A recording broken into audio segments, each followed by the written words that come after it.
स्नेहा का सपना था कि उसे कोई बहुत ज्यादा समझदार और स्मार्ट पढ़ा लिखा लड़का मिले, लेकिन कहते हैं ना, जो भाग्य में होता है होता वही है। देख, मैं साफ कह रही हूँ, लड़की के बाप के पास भर भर के पैसा है। अरे एक बार लड़की ने तुझे पसंद कर लिया तो समझ के पैसे की तो नदियाँ भर जाएंगी, लेकिन फिर भी तेरी प्यास नहीं बुझेगी बेटा। अरे माँ, फ्रिज में मैंने 2 बोतल पानी की रखी है, और कैसे प्यास बुझेगी? अरे 5वीं फेल, मैं बात कर रही हूँ पैसों की प्यास की। तू गवाह नहीं समझेगा इस बात को, बस तुझसे लोगों की नौकरी करवा लो। वो क्या है ना आशीष की माँ, वो सीधा है, और जिसे तू लोगों की नौकरी बोल रही है ना, वो आशीष का प्यार है अपने लोगों के लिए, जिनसे वो प्यार करता है या जिनसे जुड़ा हुआ है वो। अरे जमाना नहीं रहा वो। अरे आज की डेट में तो ना बेटा माँ का है, ना ही पति पत्नी का। कैसी बात कर रही है माँ? चाहे दुनिया यहाँ की वहाँ क्यों ना हो जाए, मैं आपके बिना नहीं रह सकता, ना ही मैं आपको कभी धोखा दे सकता हूँ। अरे हाँ, ठीक है ठीक है। देख, लड़की को पढ़ा लिखा लड़का चाहिए तो वहाँ चुप रहना। जबान खोलेगा तो पता चल जाएगा कि 5वीं पास है। अरे तो पढ़ा देती ना आगे, माना सौतेली माँ हो, लेकिन दहेज की लालच तो अपने बेटे जैसी ही रख रही हो। पापा ऐसा मत बोलिए ना माँ को, वो मेरी माँ है, मैं उनसे बहुत प्यार करता हूँ। अच्छा अच्छा बेटा, कुछ नहीं कहता, बस तैयार हो जा, चलते हैं और देखते हैं कि कौन है लड़की और क्या चाहती है।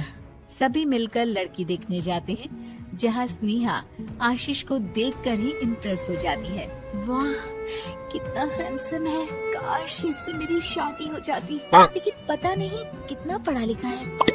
स्नेहा, लड़का बहुत अच्छा है, बेचारी की माँ दूसरी है, लेकिन देख रही है ना, हीरा भी इतना चमकीला नहीं होगा जितना कि ये। स्नेहा को समझ नहीं आता कि वो क्या करे। वो आशीष से मिलती है, उसकी सादगी, उसकी बातें उसे भा जाती है। मैंने नहीं सोचा था कि इतना पढ़ा लिखा लड़का मुझे मिलेगा। मैं शादी करने के लिए तैयार हूँ। और फिर स्नेहा और आशीष की शादी हो जाती है। शादी के बाद सासू माँ कहती है, अरे बेटा, वो तेरे जेवर मुझे दे दे, मैं संभाल कर रख दूंगी। स्नेहा, जो कि खुद भी एक समझदार लड़की थी, नहीं नहीं, मैं अपने जेवर नहीं दूंगी, उसके लिए तो मैंने पहले ही लॉकर खुलवा लिया था माँ जी। ये मेरी कुछ आर्टिफिशियल ज्वेलरी है, इसे रख लीजिए। स्नेहा, मैं तो घर का सारा काम करता हूँ। हाँ? क्या बात कर रहे हैं? इतना पढ़ लिख कर आप घर का काम क्यों करते हैं? कितना पढ़ लिख कर? मैंने तो सिर्फ 5वीं तक पढ़ाई की है। तभी वहाँ सास आ जाती है। अरे 5वीं तक भी पढ़ लिया तो समझो मेरी कृपा से, वरना तो जो इसके लक्षण थे ना, क्या बताना। अच्छा आशीष, जरा बाहर जा और भाग कर टूथपेस्ट लेकर आ, सुबह से मंजन नहीं किया।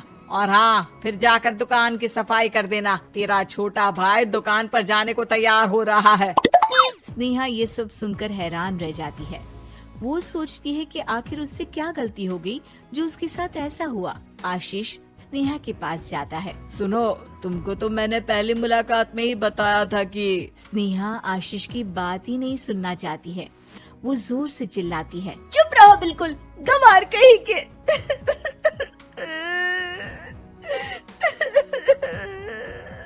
कितना बड़ा धोखा हो गया मेरे साथ, अब मैं इस घर में नहीं रह सकती। प्लीज ऐसी बात मत करो, मेरी पत्नी हो तुम, जैसे बोलोगी मैं वैसा करूँगा। मैं कोशिश करूँगा बाहर जाकर कोई काम ढूंढ लूँ, पर प्लीज मत जाओ। चुप रहो गंवार कहीं के, मैं तुम्हारे जैसी की बीवी हो ही नहीं सकती। आशीष स्नेहा को लाख समझाने की कोशिश करता है, लेकिन वो अपने मायके चली जाती है। माँ चलिए ना, स्नेहा को मना कर लेकर आते हैं। अरे जाओ, बनाने जाए मेरी जूती, इतना घमंड जैसे कलेक्टर हो कहीं की महारानी। अरे मैं तो तुझे कहूँगी कि तू भी भूल जा, हमने नहीं भगाया, खुद ही तो गई है। माँ वो बीवी है मेरी, मैं प्यार करता हूँ उससे, मैं जा रहा हूँ उसे लेने। वहीं स्नेहा के घर पर, माँ वो तो कुछ काम ही नहीं करता, घर का नौकर है, 5वीं पास, मैं नहीं रह सकती ऐसे आदमी के साथ। माँ बेटा, वो लड़का बहुत अच्छा है, उसकी तारीफ मैंने हर किसी से सुनी है। तेरा पति है, अब तक एक गलत माँ के साथ रह रहा था, तू संवारेगी तो संवर जाएगा। तभी वहाँ आशीष आ जाता है। ये मैं करूँगा, पर प्लीज मेरे साथ रहो। सबके समझाने बुझाने के बाद स्नेहा आशीष के साथ घर आ जाती है। आ गई महारानी, अब आई हो और सच्चाई भी पता चल गई है तो थोड़ा तमीज से पति के साथ घर देख, रसोई संभाल और हम सबकी सेवा कर। देखो, मैं अब इस घर में बंटवारा चाहती हूँ। जो मेरे पति का हिस्सा है वो उसे मिले और वो आज से कोई काम नहीं करेंगे। हिस्सा ले लो, लेकिन कमाओगे क्या, खाओगे क्या, धूल मिट्टी? अरे तेरा पति किसी काम का नहीं है, वो तो मेरा बेटा कमा रहा है तो 2 रोटी मिल जाती है इसे। तभी वहाँ स्नेहा के ससुर आ जाते हैं। मैंने एक बंद फैक्ट्री को पहले ही आशीष के नाम कर दिया है और घर के 2 तल्ले में 1 तल्ला ले लो। मैं तो आशीष के पास रहूंगा, वकील थोड़ी देर में आता ही होगा। अरे जाओ जाओ, 2 दिन में भूख से तड़प कर सब वापस आ जाओगे। बढ़िया आई बहू बेटे वाली। फिर क्या था, स्नेहा आशीष के साथ मिलकर बंद फैक्ट्री को खोलती है और मन लगाकर काम करती है। दोनों की मेहनत रंग लाती है और आशीष अपनी मेहनत से एक सफल बिजनेसमैन बन जाता है। लेकिन एक दिन, अरे बहू बेटा आशीष, मुझे माफ कर दो, मैं भी अब तुम लोगों के साथ रहना चाहती हूँ। इस कमबख्त ने तो दुकान का बेड़ा गर्क कर दिया। वो तो आशीष था जो सारा दुकान का काम संभालता था। बेटा, हमारे पास तो अब खाने को भी नहीं बचा। माँ जी, इसे कर्म के फल कहते हैं। खैर, खाना है तो आपको और आपके बेटे को काम करना पड़ेगा, समझी? हे भगवान, अब ये दिन आ गए हैं कि बहू के साथ रहने के लिए मुझे काम करना पड़ेगा। बेटा आशीष, तू ही समझाना अपनी बीवी को। पता है ना मैंने तुझे कितने प्यार से पाला है। हाँ माँ, वो तो ऐसे ही बोल रही है आपको। अरे घर में कामकाज के लिए बहुत सारे नौकर चाकर है, आप आराम से रहिए माँ।